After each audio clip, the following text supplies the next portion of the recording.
नमस्कार साथियों, स्वागत है आपका। भारतीय जनता पार्टी ने हरियाणा प्रदेश के अंदर जिला अध्यक्षों की घोषणा कर दी है और अब सबकी निगाहें हैं वो प्रदेशाध्यक्ष की तरफ है। फिलहाल पहला सवाल तो यही बनता है, क्या प्रदेशाध्यक्ष बदला जाएगा?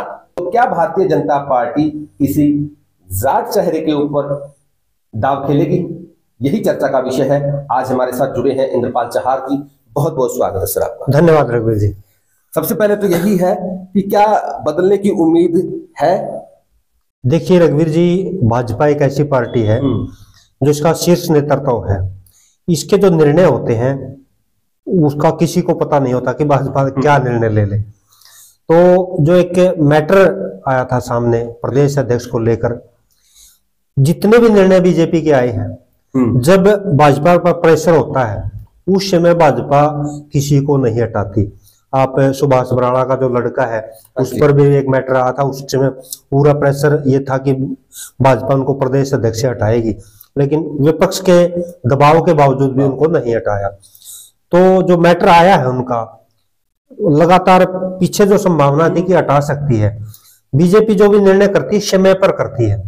अब देखो ये हटाएगी या नहीं हटाएगी। अगर हटाएगी, नहीं हटाया तो होता है कि वो रहेंगे। अगर हटाएगी तो उस समय एक बहुत बड़ा सवाल खड़ा होता है, क्या भाजपा दोबारा से जाट मतदाताओं को अपने साथ जोड़ने के लिए क्या किसी जाट नेता को प्रदेश अध्यक्ष बना सकती है? ये एक बहुत बड़ा सवाल है। और अगर हम इसी बात पे चर्चा करते हैं, मान लीजिए हम संभावना व्यक्त कर रहे हैं या एक संभावना बनती है बदलने की, तो ऐसे कौन से चेहरे हैं? आपने जिक्र किया जाट मतदाताओं को रिझाने की बात की, क्योंकि पूर्व में प्रदेशाध्यक्ष रहे हैं वो जाट रहे हैं, चाहे हम बात करें सुभाष बराला जी की, चाहे हम बात करें ओम प्रकाश धनखड़ जी की। तो उस दोबारा से किसी जाट चेहरे को बनाया जा सकता है? देखिए क्या कौन कौन से चेहरे आपकी नजर में हैं? कौन कौन से चेहरे बन सकते हैं उसके बारे में बात करने से पहले मैं एक बात दर्शकों को बता दूं। आमतौर पर ये एक धारणा बन गई है कि जो बीजेपी है वो जाटों के खिलाफ है। लेकिन अगर आप तय में जाओगे, अगर आप पत्रकारिता के हिसाब से सोचोगे, थोड़ा भी अगर सोचोगे तो ये पाओगे कि शायद ऐसा ना हो। क्योंकि जब 2014 में बीजेपी सत्ता में आई तो कैप्टन अभिमन्यु को 14-15 विभाग दिए गए और एक प्रकार से कहा गया था कि वो सेकंड सीएम है। और जो उनका काम करने का तरीका था और जो उन्होंने काम किए अपने लेवल पर किए, मनोहर लाल जी का उन पर दबाव नहीं था। मोटा मोटा ये कह सकते हैं कि कैप्टन अभिमन्यु फुल फ्लैश मंत्री थे और इतने विभाग थे। अब जो जाट बिरादरी के मतदाता है ज्यादातर गांव में है और उनका जो संबंध है वो पंचायत से है।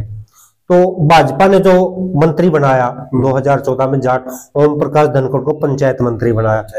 अब बात आ गई बड़े पद की, संगठन की। अगर बड़े पद की बात करें तो उस समय 2014 से लेकर 6-7 साल सुभाष बराड़ा की जाट बिरादरी से हैं, उनको लंबे समय तक प्रदेश अध्यक्ष रखा। तो ये कैसे कह सकते हैं कि बीजेपी जाटों को साथ लेकर नहीं चलती? यहां पर बात आती है, जहां तक मेरा व्यक्तिगत विचार है, भाजपा ने जाटों को आगे किया है, नेताओं को, लेकिन जिन नेताओं को भाजपा ने आगे किया वो नेता अपना स्वार्थ पूर्ति के लिए ज्यादा सक्रिय रहे और लोगों के इतने काम नहीं कर पाए। भाजपा ने उनको आगे बढ़ाया, लेकिन वो नेता जो भाजपा की नीति थी जाटों को साथ लेने की, उस पर खरा नहीं उतर पाए। तो अब सबसे बड़ा सवाल फिर दोबारा क्यों विश्वास करेगी, और विश्वास करेगी तो क्या किसी नए चेहरे पे करेगी? देखिए क्यों विश्वास करेगी, अगर आप विश्लेषण करेंगे 2024 के चुनाव का, तो जाटों ने बहुत ज्यादा मत बीजेपी को दिए हैं। और खासकर किसने दिए हैं? उन लोगों ने दिए हैं जिनका राजनीति से कोई वास्ता नहीं, जो अपने सवेरे खेत में जाता, खेत में काम करता, जो छोटा किसान है उसने बीजेपी को वोट दिया। और उसका 2-3 जो कारण है, एक तो आप सौर ऊर्जा को ले सकते हैं, वो मिलते हैं। अब जो दोबारा काम किया है 5 लाख का किसान कार्ड का, वो भी एक अच्छा फैसला। तो अब किसको बनाए? अब बात ये आती है, आपने कहा कि क्यों दे, तो ये कारण हो सकता है कि जाट मतदाताओं ने बीजेपी को वोट दिया है और बीजेपी जैसा आपको पता है बूथ लेवल तक जाती है, तो हो सकता है कि दोबारा से जाट बिरादरी के जो नेता उनको महत्व दे दे।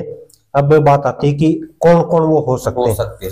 तो मेरी नजर में 4 नाम ऐसे हैं जिन पर बीजेपी दाव खेल सकती है। एक नाम है सुरेंद्र पुनिया, एक नाम है कैप्टन अभिमन्यु, एक नाम है कैप्टन भूपेंद्र, और एक नाम ऐसा है जो गुमनाम है आज तक, और बीजेपी ऐसे गुमनाम चेहरों पर कभी कभी दाव लगा देती है। अच्छा, वो है नरेश नैन जी। अच्छा। तो सबसे पहले अगर हम बात करें, एक चीज इससे ये स्पष्ट तो हो गया, जिस तरीके से आपने नाम गिनी है भाई, प्रदेश अध्यक्ष की कुर्सी है वो हिसार के अंदर तो आ ही रही है। ये अगर जो 4 नाम आपने गिनाए, अगर जाट चेहरे पर जाएंगे, ओम प्रकाश धनखड़ रह चुके हैं, ठीक है, सुभाष बराड़ा बड़ा नाम है, उनको राज्यसभा में भेज के खुश कर दिया है, और इतना बड़ा चेहरा नहीं है। अब बात सुरेंद्र पुनिया की करें, हिसार के लगभग ये आ गया सारा, हिसार पे आ गया सब कुछ, हिसार पे आ गया। हिसार पे 7 विधानसभा क्षेत्र महत्व है, और 7 में से 3 बीजेपी 2024 में जीत रही है, जिसमें बरवाड़ा ऐसा है कि पहले कभी जीती ही नहीं थी। बिल्कुल। हाँ, तो काफी कुछ बदलाव हुए और हिसार को सरदारी देने का विचार बना सकती हैं जी। और उसमें जो 4 आपने नाम लिए, सबसे पहले हम चर्चा कर लेते हैं सुरेंद्र पुनिया जी की, जो कि फिलहाल इस वक्त प्रदेश के महामंत्री हैं। देखिए, सुरेंद्र पुनिया एक ऐसा नेता है जो कुछ भी करता है एकदम करता है।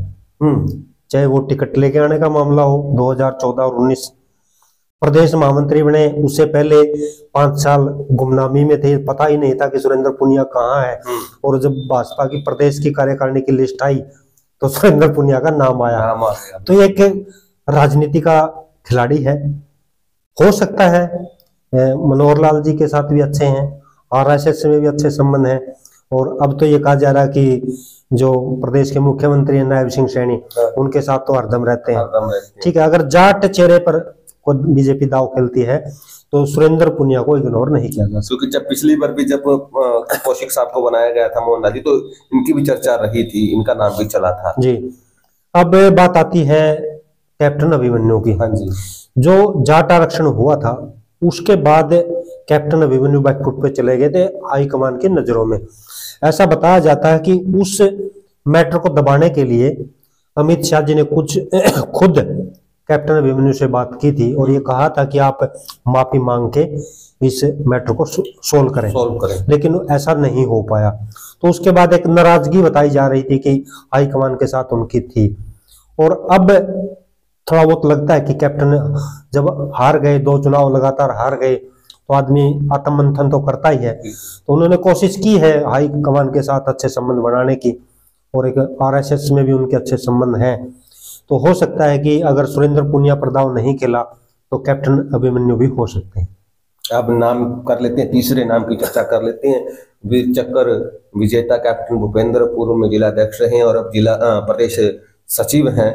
तो इनके नाम के ऊपर किस तरीके से विचार किया जा सकता है? क्या ऐसी वजहें आपको दिखाई दे रही हैं कि कैप्टन भूपेंद्र को प्रदेश अध्यक्ष बनाया जा सकता है? देखिए, कैप्टन भूपेंद्र पर इसलिए दाव लगाया जा सकता है कि वो प्रदेश अध्यक्ष बनने के बाद अपनी ज्यादा नहीं चलाएंगे, जिस प्रकार ओम प्रकाश धनखड़ ने चलाई। अच्छा, ओम प्रकाश धनखड़ जी ने क्या किया? ओम प्रकाश धनखड़ जी ने सीधी टक्कर मनोहर लाल जी से ले ली थी। अच्छा। और लास्ट में जो उनके खुद के कार्यकर्ता थे, जब वो प्रोग्राम में जाते थे तो वो भी एक भावी सीएम के नारे उन्होंने लगवाने शुरू कर दिए थे, ज्यादा हवा वो ले गए थे। तो कैप्टन भूपेंद्र एक ऐसे नेता हैं, अगर उनको बनाया जाता है तो उनकी लंबी चौड़ी इच्छाएं भी नहीं है, वो नायब सिंह सैनी के साथ कदम से कदम मिलाकर चलेंगे।